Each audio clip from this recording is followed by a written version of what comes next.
जय हिंद प्रिय विद्यार्थियों, मैं रविंद्र कुमार आप सभी का हिंदी स्टडी मोशन पर स्वागत करता हूं। दोस्तों, इस वीडियो में आप हमारे साथ पढ़ने वाले हैं गोस्वामी तुलसीदास जी द्वारा रचित श्री रामचरितमानस के बालकांड के इस धनुष भंग शीर्षक का संदर्भ, इसकी व्याख्या और काव्यगत सौंदर्य। तो आइए हम सबसे पहले इसका संदर्भ बता दें, उसके बाद में फिर हम थोड़ी सी कहानी बताएंगे इसी संबंधित और आगे फिर पाठ शुरू किया जाएगा। संदर्भ आपके पेपर में आता है लिखने को, 1-2 नंबर इसके भी मिलते हैं। तो सामान्य रूप से आप लिखिएगा कि प्रस्तुत पद्यांश हमारी पाठ्य पुस्तक हिंदी काव्य के धनुष भंग शीर्षक से अवतरित है। इसके रचनाकार गोस्वामी तुलसीदास जी हैं। तो ये तो रहा सामान्य रूप, आपको 1 या 2 ही नंबर मिलेंगे। आप इतना ही लिखिए, ज़्यादा बेहतर है। अगर आप चाहते हैं बड़ा स्वरूप इसका देने का तो आप इस प्रकार से भी लिख सकते हैं कि प्रस्तुत पद्यांश गोस्वामी तुलसीदास जी द्वारा रचित श्री रामचरितमानस के बाल कांड के धनुष भंग शीर्षक से अवतरित है। तो इस प्रकार से भी आप लिख सकते हो। अब आइए हम इसका पहले का कुछ सुनाते हैं, उसके बाद में फिर इस पाठ को शुरू किया जाएगा।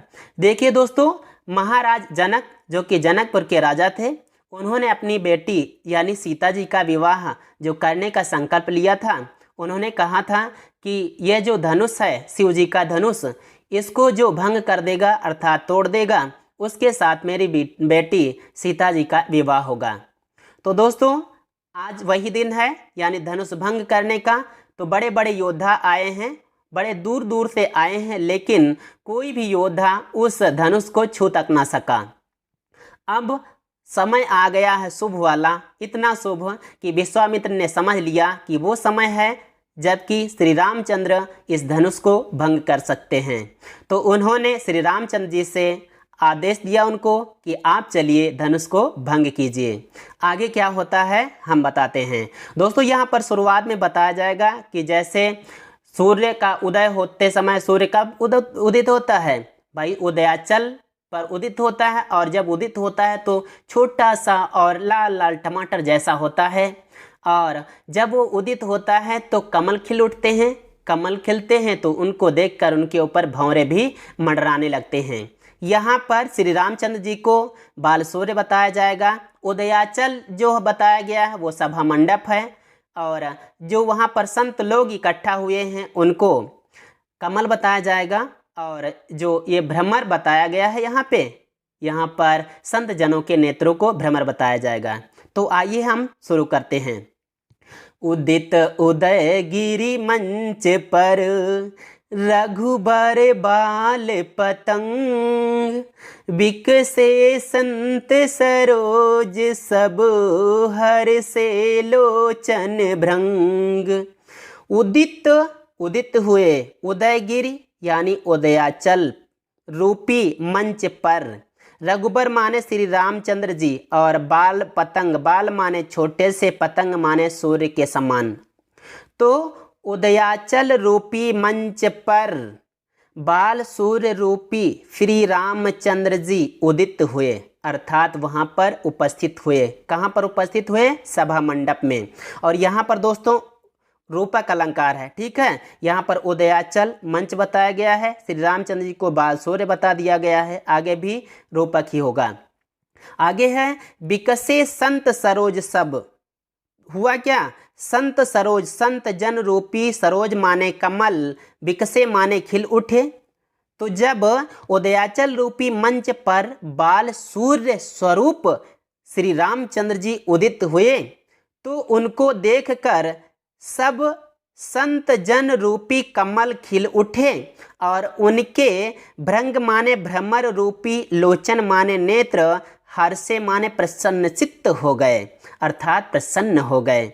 होता क्या है, जब सूर्य उदित होता है तो कमल खिल उठता है और कमल खिलने के साथ में ही उसके ऊपर भंवरे मंडराने लगते हैं। उसी प्रकार से जब श्री रामचंद्र जी को आदेश मिला धनुष भंग करने का, जब वे सभा मंडप पे वहाँ पर उपस्थित हुए जहाँ पर धनुष को भंग करना था, तो सभी संत लोग खुश हो गए। किस प्रकार खुश हुए, किस प्रकार से खिल उठे? जैसे कमल खिलता है और उनके नेत्र विकसित हो गए, वो देखने लगे। उनके नेत्र कैसे लग रहे थे? उन संत जनों के नेत्र कैसे लग रहे थे? बिल्कुल भंवरों के समान लग रहे थे। तो आइए आगे देखते हैं। नृपन केरी आशा निसी नासी, बचन नखत औलीन प्रकाशी। दोस्तों यहाँ पर ज़्यादा धुन के साथ में नहीं पढ़ा जाएगा, क्योंकि लंबा हो जाएगा वीडियो, तो आपके लिए फिर दिक्कत करेगा, है ना। तो आइए हम फिर यहाँ पर जो पढ़ने वाला है, जो मेन चीज़ है उसको हम बताते चलते हैं। यहाँ पर क्या हुआ कि नृपन केरी आशा निसी नासी। नृपन माने राजाओं, केर माने की, आशा रूपी, निस माने रात, नासी माने समाप्त हो गई। राजाओं की आशा रूपी रात समाप्त हो गई। राजा लोग क्या आशा लगा के आए थे कि अब हम जाएंगे धनुष भंग कर देंगे, लेकिन कोई भंग नहीं कर सका, है ना। आगे क्या है, बचन नखत अवलीन प्रकाशी। बचन नखत, नखत माने होता नक्षत्र रूपी, अवली, अवली मतलब होता है पंक्तियां, तो नक्षत्रावलियों का जो प्रकाशी मतलब प्रकाश था वो ना माने नहीं रह गया। जो नक्षत्रावलियों का प्रकाश होता है वो सूरज के उगने पर नहीं रह जाता है ना। और वे राजा लोग क्या कहते थे, इस लाइन का पूरा मिलाएं तो, राजाओं की आशा रूपी रात समाप्त हो गई। उन राजाओं की जो वचन यानी दुर्वचन रूपी नक्षत्रावलियों का प्रकाश था वो भी अब समाप्त हो गया। यानी वो जो तरह तरह के बातें करते थे कि हम नहीं भाई इसको भंग कर पाए, तो कोई भंग नहीं कर पाएगा। अब जब श्री रामचंद्र जी किशोर स्वरूप वहाँ पर उपस्थित हुए हैं तो उनको देखकर सभी चुप हो गए। आगे क्या होगा, मानी महिप कुमुद सकुचाने। मानी माने अभिमानी, महिप माने राजागढ़, कुमुद माने कुमुदनी की तरह। कुमुदनी जानते हो ना, जो तालाबों में खिलती है ना। तो कुमुदनी की तरह सकुचाने माने संकुचित हो गए। जो अभी तक घमंड कर रहे थे राजा लोग, वो कुमुदनी की तरह संकुचित हो गए। कपटी भूप उलूक लुकाने, और कपटी कपट वेशधारी, भूप माने राजागढ़, उल्लू की भांति कहीं लुक गए, अर्थात कहीं जाकर छिप गए। भय विशोक कोक मुनि देवा। भय विशोक, विशोक यानी शोक से रहित हो गए। कौन, कोक माने चकवा रूपी मुनि और देवतागण। चकवा रूपी मुनि और देवतागण शोक से रहित हो गए। आपको पता होगा जब रात बीत जाती है तो चकवा जो होता है प्रसन्न होता है।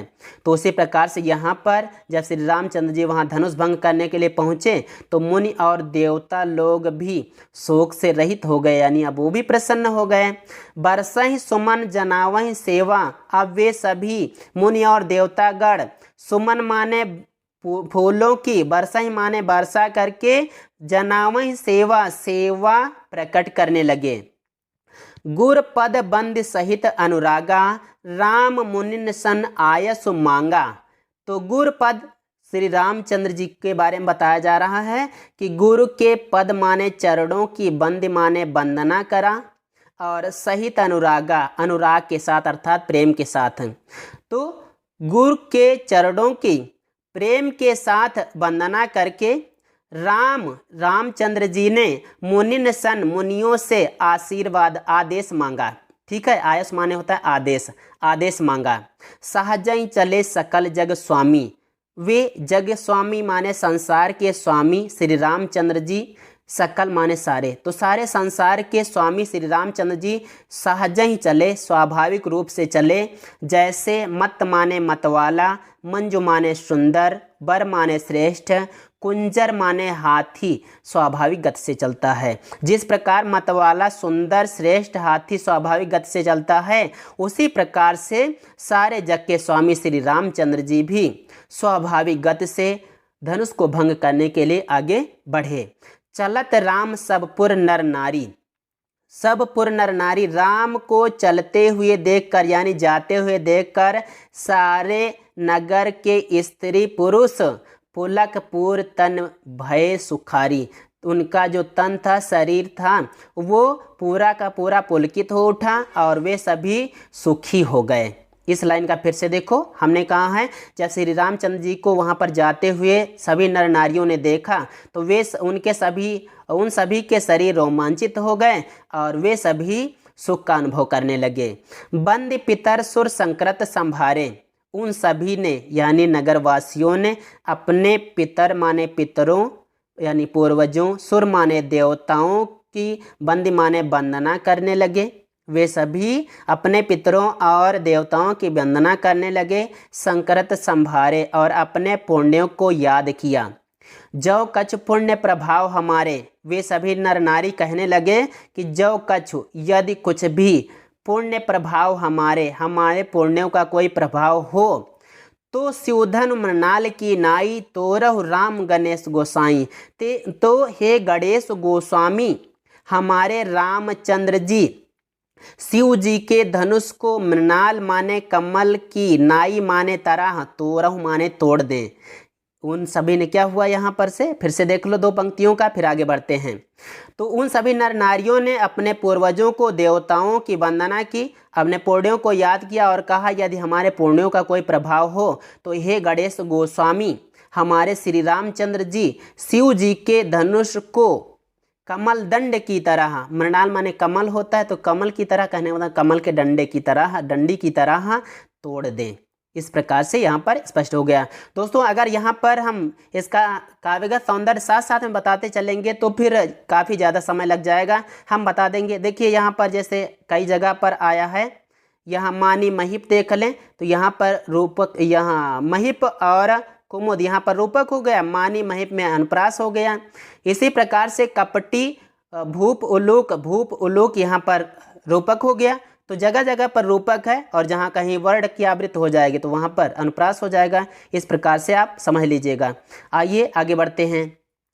राम ही प्रेम समेत लखी सखिन समीप बोलाई, सीता मातु स्नेह बसु बचन कहै बिलखाई। राम ही प्रेम समेत लख, राम को प्रेम के साथ लख माने देखकर सखिन समीप बुलाई, और सखियों को अपने पास बुलाकर, किसकी बात चल रही है, सीता मातु, सीता जी की माता, स्नेह बस, स्नेह के वशीभूत होकर, यानी श्री रामचंद्र जी के प्रति स्नेह है ना, तो स्नेह के वशीभूत होकर वचन कहाई बिलखाई, बिलखाते हुए इस प्रकार से वचन बोलने लगी। फिर से समझो, श्री रामचंद्र जी को प्रेम के साथ देखा और सभी सखियों को बुलाकर सीता जी की माता ने स्नेह के वशीभूत होकर बिलखते हुए इस प्रकार वचन कहने लगी। क्या कहने लगी भैया, सखी सब कौतुक देख निहारे, जेव कहावत हितु हमारे, को न बुझाई कहै गुर पाही, ए बालक असी हठ बल नाही। सखी, हे सखी, ये सब जो कौतुक देखनिहारे हैं, ये जो सभी तमाशा देखने वाले हैं, जेव कहावत हितु हमारे, जो हमारे हितैषी कहलाते हैं, इनमें से कोई भी बुझाई कहे गुर पाही, बुझाकर यानी समझाकर गुर के पास जाकर नहीं कह देता कि ए बालक, ये बालक हैं, अर्थात जो श्री रामचंद्र जी आए हैं ये अभी बालक हैं। ऐसी हठ बल नहीं, ऐसी हठ ठीक नहीं है। वो कहना चाहते हैं कि यहाँ पर जो सभी तमाशा देख रहे हैं, मतलब ये हमारे हितैषी कहलाते हैं, लेकिन सबके सब तमाशा देख रहे हैं, इनमें से कोई भी गुरु जी के पास में जाकर, मतलब विश्वामित्र के पास जाकर ये नहीं कह देता कि ये जो इन बालकों को पट्टे हो भेजे हो, ये छोटे छोटे बालक है, छोटा सा बालक है, तुम ऐसी हट ना करो। क्या कह रही है आगे कि रावण बाण छुआ नहीं चापा। अरे रावण और बाणासुर, बाण माने बाणासुर, रावण और बाणासुर इतने बड़े बड़े महायोद्धा थे, वे चापा माने धनुष को छुआ नहीं, छू तक न सके। वे सभी हारे सकल भूप कर दापा, वे सकल भूप माने सारे राजा, दापा माने घमंड को प्रदर्शित करके हारे माने हार मानकर बैठ गए। तो रावण और बाणासुर जैसे महान योद्धा, वीर योद्धा इस धनुष को छू तक न सके। वे सभी राजा अपना घमंड, अपना गर्व प्रदर्शित करके हार मानकर चुप बैठ गए। सो धनुराज कुंवर कर देहि। गुरुजी उस धनुष को इस राजकुमार के कर माने हाथों में देना चाहते हैं। अरे बाल मराल की मंदर ले ही, बाल माने छोटा सा, मराल माने हंस, अर्थात हंस का बच्चा कहीं मंदर ले ही, मंदर पर्वत को यानी मंदराचल पर्वत को उठा सकता है, नहीं उठा सकता है ना। मुझे लगता है कि भूप शयानप सकल सिरानी, सख विधि गति कछु जात न जानी। सीता जी की माता और आगे कहती हैं कि मुझे लगता है कि भूप माने राजा की, शयानप माने चतुराई, सकल माने सारी, सिरानी माने शीतल पड़ गई है। कहने का मतलब मुझे लगता है महाराज जनक की सारी चतुराई एकदम बेकार हो गई, नष्ट हो गई है। हे सखी विधिगत कछु जात न जानी, हे सखी विधि यानी ब्रह्मा की गति को कुछ जाना नहीं जा सकता। क्या पता अभी तक ये बड़े बड़े योद्धा नहीं उठा पाए, नहीं तोड़ पाए कि यह राजकुमार तोड़ सकते हैं, मुझे नहीं लगता। तो आगे क्या होता है देखिए, कुछ करामात होगी। बोली चतुर सखी मृदुबानी, तेजवंत लघु गनीय नरानी। तभी सीता जी की माता की एक सखी बोल पड़ी। क्या बोली? बोली चतुर सखी। तभी एक चतुर सखी मृदुवाणी में बोल पड़ी कि ये तेजवंत, ये तेजस्वी हैं, हे रानी ये तेजस्वी हैं, इनको लघु गण्य ना, इनको छोटा मत समझो, इनको छोटा न मत समझो, ये बड़े तेजस्वी हैं। देखो एक उदाहरण देने लगी वो सखी। कहाँ कुंभज कहाँ सिंधु अपारा, सेव सुजस सकल संसारा। कहाँ कुंभज, कुंभज माने होता है कुंभ में जन्मा, तो कुंभ यानी घड़े से जन्म हुआ था अगस्त ऋषि का। तो कहाँ अगस्त ऋषि और कहाँ अपार समुद्र, सिंधु माने समुद्र होता है। सोसेव उन्होंने सारा का सारा समुद्र सोख लिया था, जिससे उनका सुंदर यश सकल संसारा माने सारे संसार में व्याप्त हो गया। कहाँ अगस्त ऋषि और कहाँ अपार समुद्र, उन्होंने सारा का सारा सोख लिया था, जिससे उनका सुंदर यश सारे संसार में व्याप्त है, फैल गया है। और एक उदाहरण दे रही हैं कि रवि मंडल देखत लघु लागा, उदय तासु त्रिभुवन तम भागा। देखो रानी, रवि मंडल माने सूर्य मंडल अर्थात सूरज, देखने से बहुत लघु लगता है यानी छोटा लगता है, देखने से कितना छोटा सा होता है, लेकिन जब उदय तास उसके उदित होने पर, त्रिभुवन माने तीनों लोकों का, तम माने अंधकार, भागा माने भाग जाता है, लेकिन उसके उदित होने पर तीनों लोकों का अंधकार भाग जाता है। तो इस प्रकार से सीता जी की माता की सखी सीता जी की माता को धैर्य बंधाती हैं और आगे भी उदाहरण देंगी। क्या क्या कहेंगी देखिए। मंत्र परम लघु जास बस, विधि हरिहर सुरसर्ब, महामत गजराज कहूँ बस कर अंकुश खरब। उसने कहा, उस सखी ने कहा सीता जी की माता से कि मंत्र परम लघु, मंत्र बहुत छोटा होता है, जास बस जिसके बस में रहते हैं, विधि यानी ब्रह्मा, हरि माने विष्णु, हर माने शंकर यानी ब्रह्मा विष्णु महेश, सारे, सर्व माने सारे, सुर माने देवता। उसने कहा कि मंत्र अत्यंत छोटा होता है, लेकिन ब्रह्मा विष्णु महेश ये सारे देवता उसके वश में रहते हैं। आप कोई मंत्र जाप करते हैं तो ईश्वर प्रकट न हो जाता है? अरे प्रकट नहीं होता, उसकी कम से कम उसका आशीर्वाद तो प्रकट ही हो जाता है, होता है ना। यही उदाहरण दे रही यहाँ पर। वो आगे कहती है कि महामत गजराज कहूँ बस कर अंकुश खरब। कहा उन्होंने कि महामत, महामत वाला, गजराज माने हाथी भी, महामत वाले हाथी को भी, खरब माने छोटा सा, अंकुश अपने वश में किए रहता है। बड़े मत वाले हाथी को भी छोटा सा अंकुश, अंकुश माने होता है वो जो हाथी हाँकने वाला एक हथियार लिए रहता है ना, तो उसको बोलते हैं अंकुश। तो छोटा सा अंकुश रहता है, लेकिन इतने बड़े मत वाले हाथी को भी काबू में किए रहता है। ये छोटा सा बालक, ये श्री रामचंद्र जी जो गए हैं, इनको ऐसा मत समझो, ये छोटे हैं लेकिन बड़े खोटे हैं। क्या कह रही हैं आगे। काम कुसुम धन सायक लीने, सकल भुवन अपने बस कीन्हे।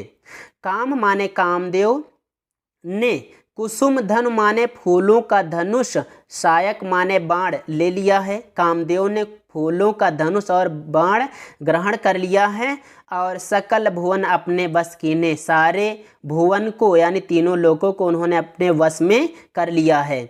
देवी तजिय संशव अस जानी, हे देवी तुम ऐसा जानकर अपना संशय छोड़ दो।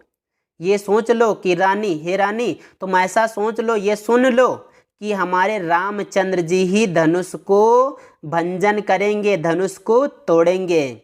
आगे कह रही है सखी बचन भय प्रतीति। तो सखी वचन, सखी के वचनों को सुनकर सीता जी की माता को प्रतीत हो गया, यानी विश्वास हो गया। मिटा विषाद बढ़ी अति प्रीति, उनका विषाद माने दुख मिट गया और श्री रामचंद्र जी के प्रति प्रीति माने प्रेम, अत्यधिक प्रेम बढ़ गया। तब राम ही बिलो की वैदेही, तभी राम ही माने श्री रामचंद्र जी ने श्री रामचंद्र जी को बिलोकी माने देखा, वैदेही माने सीता जी ने। तभी श्री रामचंद्र जी को सीता जी ने देखा और सभय हृदय बिनवत जहिते ही, तभी वे सीता जी भयभीत हृदय से जिस तिस देवता के विनती करने लगी। वे मन ही मन मनाओ अकुलानी, वे मन ही मन व्याकुल हो उठी और देवताओं को मनाओ माने मनाने लगी। वो कहने लगी, हे महेश, हे शंकर और हे पार्वती, आप प्रसन्न हो जाइए। अच्छा, शंकर और पार्वती को प्रसन्न कर लेंगे ना तो बहुत कुछ हो जाएगा। आगे देखते हैं भैया। करऊँ सफल आपन सेवकाई, करहित हरऊ चाप गरुआई। वो कहती हैं, यानी सीता जी कहती हैं कि अपनी करऊँ सफल आपन सेवकाई, आप अपनी सेवा को सफल बनाइए। मतलब जो अभी तक आपकी सेवा करती रही हूँ हे शंकर पार्वती, उस सेवा को आप सफल बनाइए। और करहित हरऊ चाप गरुआई, और मेरा हित करते हुए चाप माने धनुष की, गरुआई माने गुरुता को, भारीपन का हरऊ माने हरण कर लो। गणनायक वरदायक देवा, मुझे लगता है सीता जी किसी देवता को छोड़ेंगे नहीं। कह रही हैं आगे कि गणनायक वरदायक देवा, हे गणनायक, हे वरदाता देव गणेश जी, आज लगे किन्हीं तो सेवा, आज तक तुम्हारी सेवा इसीलिए करती आई हूँ। बार बार विनती सुन मोरी, करहु चाप गुरता अति थोरी। बार बार मेरी विनती है, मैं बार बार आपसे यही विनती करती हूँ कि आप चाप की गुरुता का थोड़ा सा हरण कर लो, यानी धनुष के भारीपन को थोड़ा हल्का कर दो। आगे क्या होगा? देख देख रघुवीर तन सुर मनाओ धर धीर, भरे बिलोचन प्रेम जल पुलकावली शरीर। देख देख रघुवीर तन, देख देख करके श्री रामचंद्र जी के शरीर को, सुर मनाओ देवताओं को मनाने लगी। कौन? धर धीर, धैर्य धारण करके। तो श्री रामचंद्र जी के शरीर को देखकर देवताओं को धैर्य धारण करके देवताओं को मनाने लगी। भरे बिलोचन प्रेम जल पुलकावली शरीर। उस समय सीता जी की बात चल रही है कि उन्होंने धैर्य धारण करके श्री रामचंद्र जी के शरीर को देखकर देवताओं को मनाने लगी वो। और भरे बिलोचन प्रेम जल, उनके जो बिलोचन थे यानी नेत्र थे वे प्रेमाश्रुओं से भरे हुए थे और उनका शरीर पुलकित हो उठा था।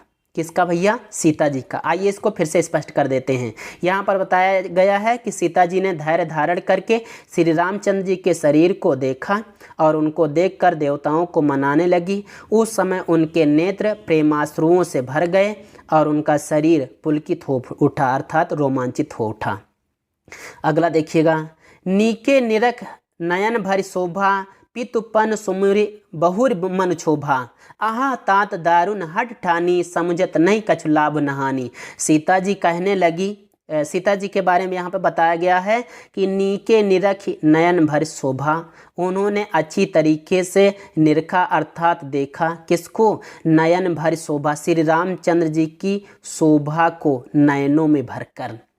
तो सीता जी ने अपने नेत्रों में श्री रामचंद्र जी की शोभा को भरकर देखा।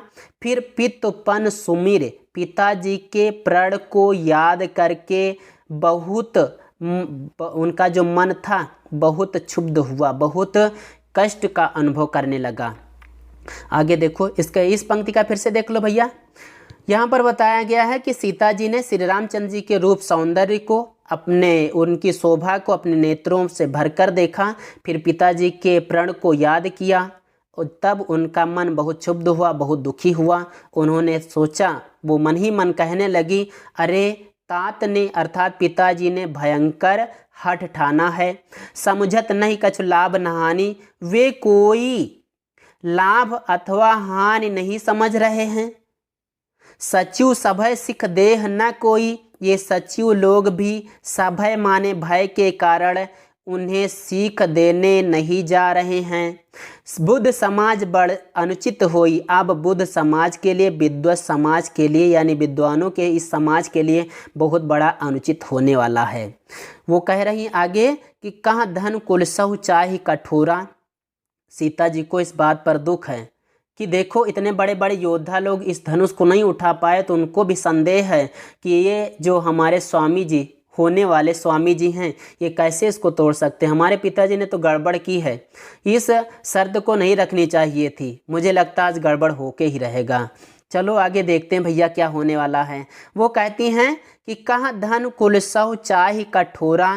कहाँ धनु, धनु माने धनुष, कुलसहु माने वज्र के समान, कठोरा माने कठोर। कहाँ वज्र के समान कठोर धनुष, और कहाँ श्यामल मृदु गात किशोरा।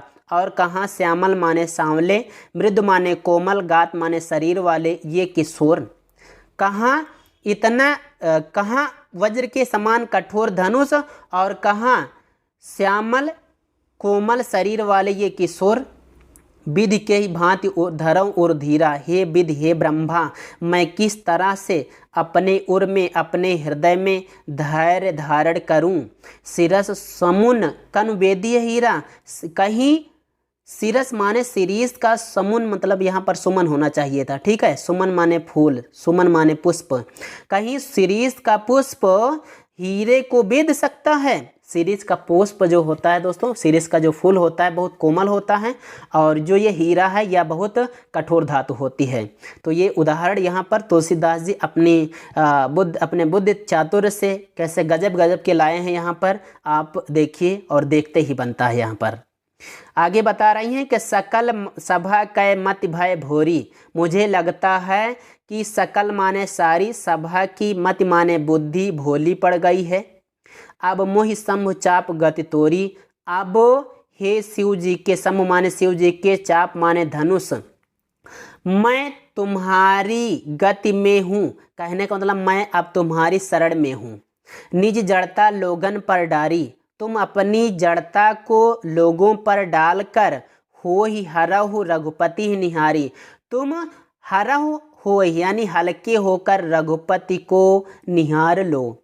तुम अपनी जड़ता को त्याग कर यानी लोगों पर डालकर रघुपति श्री रामचंद्र जी को प्रेम भरी दृष्टि से देख लो, निहार लो। अति परिताप सिए मन माही। उस समय दोस्तों सिए माने सीता जी के मन में बहुत दुख हो रहा था। उनका लव निमेष माने पलक का झपकना भी, मतलब एक एक पलक का झपकना भी जुग सम जाही, एक जुग के समान बीत रहा था।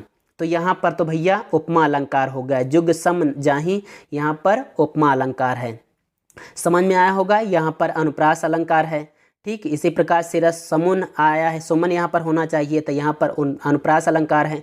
इसी प्रकार से आप पहचान सकते हैं। यदि आपको पहचानने में कोई दिक्कत होती हो यहाँ पर अलंकारों को दोस्तों, उसकी लिंक ऊपर आई बटन पर दी गई है, उससे आप उस वीडियो को भी, इस वीडियो को देखने के बाद में देख लेना, और उससे सब कुछ क्लियर हो जाएगा।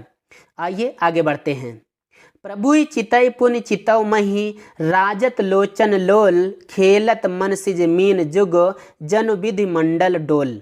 यहाँ पर बताया गया है कि प्रभु चितई, प्रभु को चितई मतलब देखकर, पुनि चितौ मही, फिर मही माने पृथ्वी को देखा।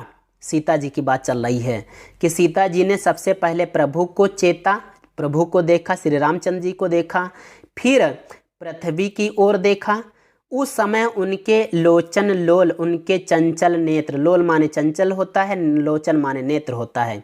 उस समय सीता जी के दोनों नेत्र ऐसे राजत माने सुशोभित हो रहे थे, लग रहा था जैसे मनसिज माने कामदेव की, मीन माने मछलियाँ, कितनी भैया, जुग माने दो, जैसे कामदेव की दोनों मछलियाँ विधि मंडल डोल, विधु माने होता है चंद्रमंडल, चंद्रमंडल रूपी डोल में खेल रही हूँ। आइए इसको फिर से बता देते हैं, स्पष्ट हो जाए।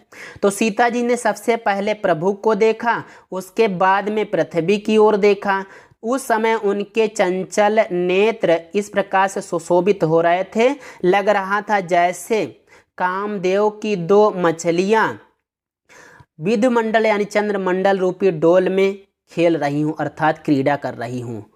आइए आगे बढ़ते हैं। गिरा अलिन मुख पंकज रोकी, प्रगट न लाज निशा अवलोकी, लोचन जल रहा लोचन कोना, जैसे परम कृपन कर सोना। गिरा अलिन, सीता जी ने ये सब कुछ देखा, सब कुछ निहारा, बस देख रही हैं प्रभु को और पृथ्वी की ओर देख रही हैं, लेकिन वो अपने मुख से कुछ कह नहीं रही हैं। देखिए आगे इसके बारे में गोस्वामी तुलसीदास जी क्या वर्णन करते हैं कि गिरा अलिन मुख पंकज रोकी। यहाँ पर बताया गया है सीता जी के कमल रूपी मुख ने वाड़ी रूपी भ्रमर को रोक लिया, प्रगट न लाज निशा अवलोकी, उन्होंने निशा रूपी लाज को प्रकट नहीं होने दिया। कहने का मतलब ये हुआ, जिस प्रकार से कमल जो होता है वो अपने अंदर भ्रमर को रोक लेता है और वो बाहर नहीं दिखने देता है, दिखाई देना चाहता है उस भ्रमर को। उसी प्रकार से सीता जी यहाँ पर कुछ कहना चाहती थी, लेकिन अपनी वाणी को अपने ही अंदर रोक ली हैं, क्योंकि उस समय वो सबके सामने शर्मा रही थी भैया, शर्मा रही थी, इसलिए कुछ कह नहीं पाई। आगे देखो भाई, आगे भी रसास्वादन करो इसका। लोचन जल रहा लोचन कोना, कुछ कह नहीं पा रही हैं, लेकिन उनके लोचनों अर्थात नेत्रों का जल जो था वो लोचनों के कोनों में अर्थात नेत्रों के कोनों में ही रह गया। वो उसी प्रकार से लगता है, तुलसीदास जी वर्णन करते हैं कि जैसे परम कृपन कर सोना, जैसे बड़े कंजूस के घर का सोना किसी कोने में ही गड़ा रह जाता है। तो जैसे बड़े कंजूस के घर का सोना किसी कोने में ही गड़ा रह जाता है, उसी प्रकार से सीता जी के नेत्रों का जो जल था, नेत्रों के जो आंसू थे वो नेत्रों के कोनों में ही रह गए, उन्होंने ढरकने नहीं दिया। अगर ढरकने दे देती तो वहां पर उपस्थित जितने भी लोग थे, जितने भी राजे महाराजे थे, इनकी सखियां, ये सभी लोग समझ जाते कुछ दाल में काला है, हो जाता ना, लेकिन जानने नहीं देंगी। सकुची व्याकुलता बढ़ जानी, धर धीरज प्रतीत और आनी। सकुची व्याकुलता बढ़ जानी, अपनी व्याकुलता को देखकर सकुचा गई, तो अपनी व्याकुलता को बढ़ते हुए देखकर सकुचा गई, फिर यानी संकुचित हो गई। धर धीरज प्रतीत और आनी, उसके बाद में धैर्य माने होता है, यहाँ पर देखो धीरज माने धैर्य, धैर्य माने धारण करके अपने हृदय में, प्रतीत माने विश्वास ले आई। वो अपनी व्याकुलता को देखकर थोड़ा संकुचा तो गई, लेकिन धैर्य धारण करके अपने आप पर विश्वास ले आई। वो कहने लगी मन ही मन कि यदि तन मन वचन से मेरा प्रण सच्चा है और रघुपति यानी श्री रामचंद्र जी के सरोज पद कमल रूपी चरणों में रचा बसा हुआ है, यदि मेरा तन मन वचन से मेरा प्रण सच्चा है और श्री रामचंद्र जी के कमल चरणों में रचा बसा हुआ है, तो भगवान सकल उर सनेहु, तो भगवान सकल उर सनेहु, सकल माने होता है सारे यानी सबके, उर माने हृदयों में, हृदयों से, स्नेहु माने स्नेह करने वाले, तो सबके हृदयों से यानी सबका हृदय से प्रेम करने वाले हे भगवन। ऐसा सुना जाता है कि जो जिसे ज़्यादा चाहता है उससे मिलता जरूर है। मैं आपको चाहती हूँ, सीता जी की बात है, हे भगवान मैं आपको चाहती हूँ, आप मुझे मिलें, क्योंकि आके स्पष्ट कर रही हैं कि सोते ही मिले न कछ संदेहु, जो जिसे ज़्यादा चाहता है उससे वो मिलता जरूर है, इसमें कोई संदेह नहीं है। एक बार फिर से इसको दोहरा देते हैं भैया। यहाँ पर बताया गया है कि सीता जी सोच रहे हैं कि यदि तन मन और वचन से मेरा प्रण सच्चा है और रघुपति यानी श्री रामचंद्र जी के चरण कमलों में रचा बसा हुआ है, तो सारे हृदयों से, सबको हृदय से प्रेम करने वाले हे भगवन, जो जिससे ज़्यादा प्रेम करता है उसे मिलता जरूर है। इस प्रकार से इसमें कोई संदेह नहीं है कि आप मुझे नहीं मिलेंगे, आप मुझे अवश्य मिलेंगे, ऐसा मेरा मन करता है, मेरा दिल करता है। आगे देखो, प्रभु तन चितई प्रेम तन ठाना। प्रभु तन, प्रभु माने श्री रामचंद्र जी ने, तन माने शरीर, चितई माने देख कर, प्रेम तन ठाना, प्रेम का प्रण ठान लिया, और कृपा निधान राम सब जाना। इन सब बातों को कृपा निधान श्री रामचंद्र जी ने भी भली भांत जान लिया। और आगे क्या है, सियहि बिलोक तक्यउ धन कैसे। श्री रामचंद्र जी ने उस समय सियहि माने सीता जी को बिलोका अर्थात देखा। उसके बाद में तक्यउ माने देखा, धनु माने धनुष को कैसे, तो धनु पहले सीता जी को देखा, उसके बाद में धनुष को इस प्रकार देखा जैसे भैया गरुड़ माने गरुड़, लघु ब्यालहि छोटे से सांप को चितौ माने देखता है। चलो इसको फिर से समझाते हैं। देखिए यहाँ पर सीता जी ने अपने शरीर से प्रेम का प्रण ठान लिया और वो समझ रही हैं कि श्री रामचंद्र जी मुझे मिलेंगे ज़रूर, प्रभु मुझे मिलेंगे ज़रूर। और इन सभी बातों को कृपा निधान ने श्री रामचंद्र जी भी समझ गए, वो समझ गए, इसीलिए उन्होंने सबसे पहले सीता जी को देखा, उसके बाद में धनुष को इस तरह देखा जैसे कोई गरुड़ छोटे से सांप को देखता है। आगे क्या होगा, आगे तो भाई कुछ होगा, करामात होगी, वही बाकी थी। लखन लख्यो, अभी बाकी हैं भैया, भाई बाकी हैं। लखन लख्यो रघुवंश मणि ताक्यो हर को दंडो, पुला की गात बोले बचन चरण चाप ब्रह्मंडो। लखन लख्यो, अभी लक्ष्मण जी भी कुछ देख रहे हैं। लक्ष्मण जी ने रघुवंश मणि माने रघुवंश मणि श्री रामचंद्र जी को लख्यो माने देखा। फिर ताक्यो हर को दंडू, लक्ष्मण जी ने देखा कि श्री रामचंद्र जी ने हर माने शंकर जी के, कोदंड माने धनुष को इस प्रकार से निहारा है।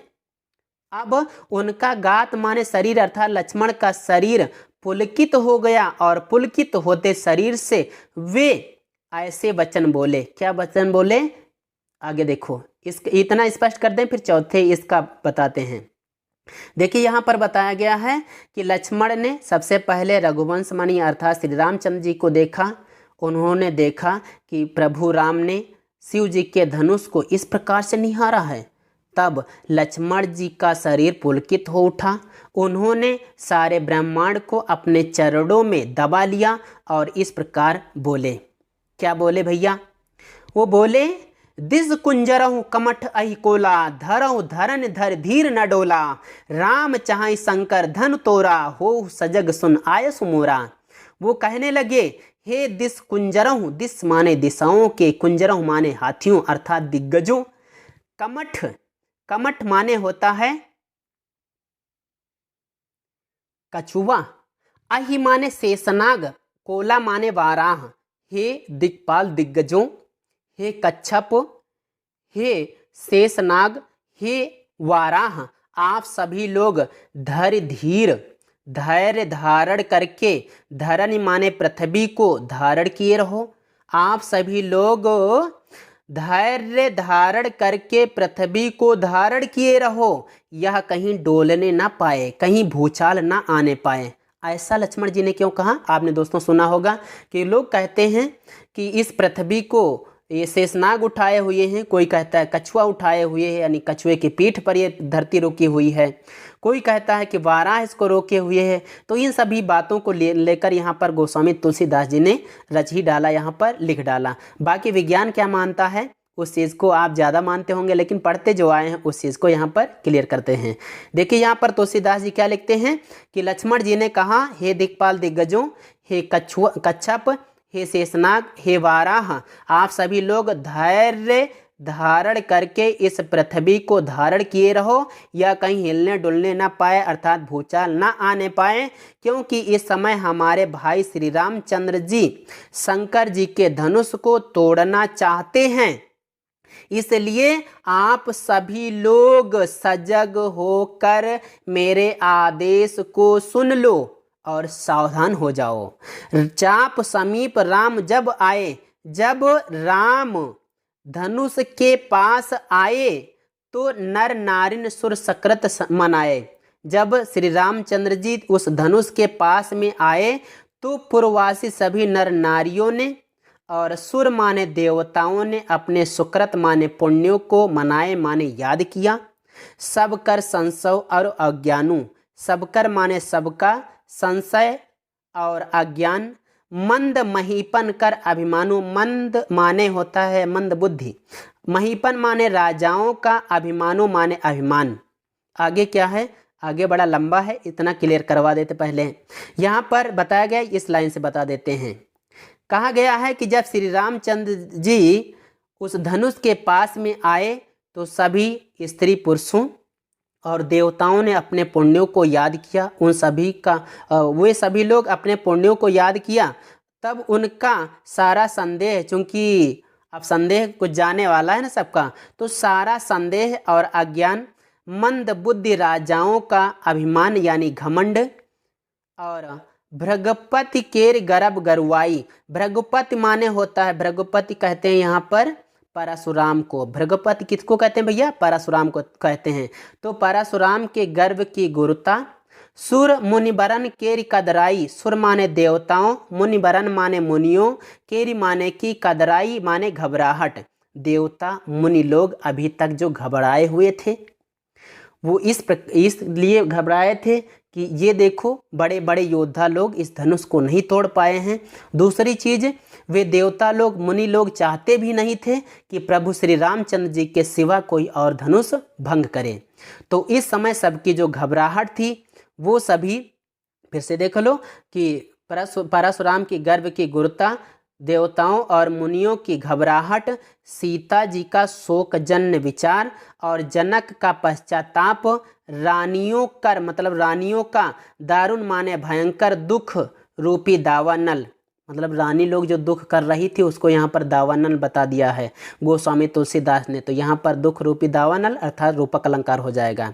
तो सीता जी का शोक जन विचार, जनक का पश्चाताप, रानियों का भयंकर दुख रूपी दावानल, शंभुचाप, ये सभी शंभुचाप माने शिव जी के धनुष, बड़ बोहित पाई बड़े जहाज, यानी शिव जी के धनुष रूपी बड़े से जहाज को पाकर उसके साथ बताया गया चढ़े जाई सब संग बनाई, सभी संग बनाकर उस पर जाकर चढ़ गए।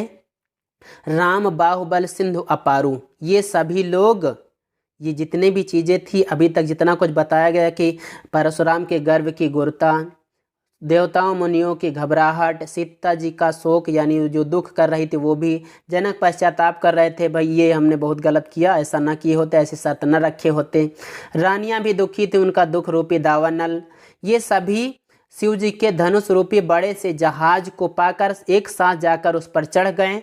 ये सभी जो हैं राम श्री रामचंद्र जी के बाहुबल रूपी अपार समुद्र के पार जाना चाहते हैं। चाहत पारू, पार जाना चाहते हैं, लेकिन को नहीं कढ़ारू, लेकिन कोई मल्लाह नहीं है, कोई खेने वाला नहीं है। आगे देखो, राम बिलोके लोग सब चित्र लिखे से देखी, चितई सीय कृपायतन जानी विकल विशेष। भैया जो मेन लाइन थी वो अभी जुड़ने को बाकी थी, अब देखिए जुड़ती है। प्रभु श्री रामचंद्र जी भी निहारेंगे किसी को, किसको निहारेंगे, वो जो अपना टारगेट है। कैसा टारगेट है भैया, राम बिलोक के लोग सब, श्री रामचंद्र जी ने सब लोगों को देखा तो उन्हें सभी लोग चित्र लिखे की भांति दिखाई दी। जैसे चित्र में बने होते ना लोगों के फोटो, उसी प्रकार से सब लोग निश्चेष्ट बिल्कुल खड़े थे, एकटक देख रहे थे अब क्या होगा, अब क्या होगा। तो श्री रामचंद्र जी ने जब सबकी ओर देखा, सबकी ओर निहारा, तो सभी लोग चित्र लिखे की तरह दिखाई दिए। चितई सिंह कृपायतन, कृपा निधान, इसके बाद कृपा निधान श्री रामचंद्र जी ने सिंह माने सीता जी को चेता, श्री सीता जी को देखा तो उन्हें विकल विशेष जानी, विशेष रूप से व्याकुल पाया। आगे क्या होगा, देखी विपुल विकल वैदेही, निमिष विहात कलप समतेही, त्रिसित बार बिन जो तनु त्यागा, मुए करई का सुधा तड़ागा। श्री रामचंद्र जी समझ रहे हैं कि इस समय वैदेही अर्थात सीता जी विपुल विकल बहुत व्याकुल हैं। ऐसा जब उन्होंने देखा वो समझ गए कि सीता जी का जो निमिष है यानी उनके एक एक पलक का जो झपकना है वो कल्प के समान अर्थात कल्प के समान बीत रहा है। वो आगे कह रहे हैं, अपने मन ही मन सोच रहे हैं, अरे हम जल्दी कर जाएं, क्योंकि तृषित बार बिन तन जो त्यागा, यदि किसी तृषित बार जल से प्यासे व्यक्ति ने शरीर को छोड़ ही दिया, उसके बाद में उसके मर जाने के बाद उसको यदि सुधा माने अमृत के सरोवर में डाल दिया जाए तो कोई फायदा नहीं है। का वर्षा सब कृषि सुखाने, जब सब कृषि सब खेती सूख ही जाए तो बरसने से क्या लाभ। समय चुके, जब समय बीत ही जाए, चुक ही जाए, खत्म ही हो जाए, पुण्य का पछताने फिर पश्चाताप करने से क्या मतलब। अस जिए जान जान की देखी, ऐसा जिए में अपने जिया में जान कर, अपने हृदय में विचार कर श्री रामचंद्र जी ने जानकी की ओर देखा तो प्रभु पुलके लख प्रीति विशेषी, तो प्रभु श्री रामचंद्र जी सीता जी के विशेष प्रेम को देखकर पुलकित हो उठे। उन्होंने गुरु ही प्रणाम मन ही मन कीना, उन्होंने गुरु को मन ही मन प्रणाम किया और अति लाघव उठाए धनु लीना, और अत्यधिक तेजी के साथ धनुष को उठा लिया। इतनी शीघ्रता से उठाए हैं कि सोचो नहीं, कुछ कहो ही नहीं, क्या होगा। दम क्यों दामिन जिम जब लयऊं, वो जैसे ही उन्होंने धनुष को उठाया वो बिजली की यानी दामिन की तरह दमका, अर्थात चमत्कृत हुआ। जब तक वो चमत्कृत हुआ, जैसे ही वो चमत्कृत हुआ, पुण्य नभ धन मंडल सम भयऊ, वो फिर नभ माने आकाश में वही धनुष मंडलाकार हो गया। जैसे ही श्री रामचंद्र जी ने उस धनुष को उठाया, अत्यधिक तेजी से उठाया, वैसे ही वह बिजली की भांति चमका, बहुत तेज से चमत्कृत हुआ और फिर वह धनुष आकाश में मंडलाकार हो गया। लेत चढ़ावत खैंचत गाढ़े, काहू न लखा देख सब ठाढ़े। लेत श्री रामचंद्र जी ने कब उसको लिया, अर्थात उसको कब उठाया, कब उसके ऊपर प्रत्यंचा को चढ़ाई, कब प्रत्यंचा को खींची, गाढ़े माने होता दृढ़ता के साथ खींची, कब प्रत्यंचा को खींची। काहू न लखा किसी ने नहीं देखा, देख सब ठाढ़े, जबकि सब खड़े देख रहे थे, सबके सब लोग खड़े देख रहे थे, लेकिन कोई देख नहीं पाया कि श्री रामचंद्र जी ने कितनी जल्दी इस धनुष को उठाया, प्रत्यंचा को चढ़ाई और बड़ी दृढ़ता के साथ में खींच लिया। आगे क्या हुआ। तेई क्षण राम मध्य धन तोरा, उसी क्षण श्री रामचंद्र जी ने सभा के बीच धनुष का भंजन कर दिया, धनुष को तोड़ दिया। उस धनुष की भरे भुवन धुनि घोर कठोरा, उस धनुष की घोर कठोर ध्वनि तीनों भुवनों में, सारे भुवनों में फैल गई। भरे भुवन घोर कठोर रव रवि बाजित जी मारा गुचाले, चेकराही दिग्गज डोल मही अही कोल कुरुम कल मले। सुर आसुर मुनि कर कान दीन्हे, सकल बिकल विचारही को दंड खंडेड राम तुलसी, जयति बचन उचारही। आगे हुआ क्या। भरे भुवन घोर कठोर रव, उस धनुष की जो घोर कठोर रव माने ध्वनि थी वो सारे भुवनों में फैल गई, तीनों लोकों में फैल गई। और उस ध्वनि को सुनकर, उस ध्वनि की कठोरता के कारण रवि माने सूरज के, सूर्य के, बाज माने घोड़े, तज मार्ग चले, मार्ग छोड़कर इधर उधर चलने लगे। आप देखते होंगे ना, सूरज जो है भैया इधर पूरब दिशा में निकला, इधर पूरब दिशा में अगर निकला तो ये इस प्रकार से चलता है। लेकिन उस समय क्या हुआ, जब श्री रामचंद्र जी ने धनुष का भंजन किया तो उस जो सूरज के घोड़े थे अर्थात जो सूरज था वो इधर इधर ऐसे चलने लगा। बड़ी अतिशयोक्ति है भैया, बहुत बढ़ा चढ़ाकर यहाँ पर गोस्वामी तुलसीदास जी ने बढ़ा चढ़ाकर वर्णन कर दिया है।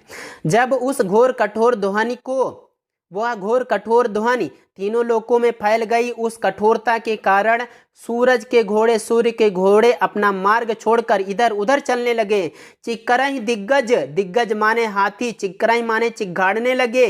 मही डोल, डोल मही, मही माने पृथ्वी डोलने लगी, अर्थात भूचाल आ गया। हमने कहा था भैया भूचाल ना आने पाए, इसलिए सतर्क किया था लक्ष्मण जी ने, लेकिन ऐसा हो नहीं पाया।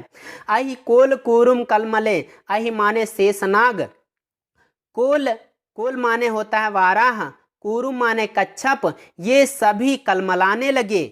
सुर असुर मुनि कर कान दीने, सुर माने देवता, असुर माने राक्षस, मुनि माने मुनियों ने, कर माने हाथों से कानों को दीन लिया, कानों को बंद कर लिया। देवताओं, राक्षसों, मुनियों ने अपने हाथों से कानों को बंद कर लिया। वे सकल माने सभी व्याकुल होकर विचार करने लगे कि मुझे लगता है, मुझे पूर्ण विश्वास हो गया है कि तुलसीदास जी के श्री रामचंद्र जी ने कोदंड खंडित, कोदंड खंडित माने धनुष को खंडन कर दिया है, धनुष को भंग कर दिया है। अब सभी लोग जय जयकार करने लगे, जय जयकार के वचन का उच्चारण करने लगे। तो दोस्तों इस प्रकार से यहाँ पर अगर देखा जाए तो इस छंद में यहाँ पर अतिशयोक्ति अलंकार है, और भी देखा जाए तो यहाँ पर अनुप्रास अलंकार है।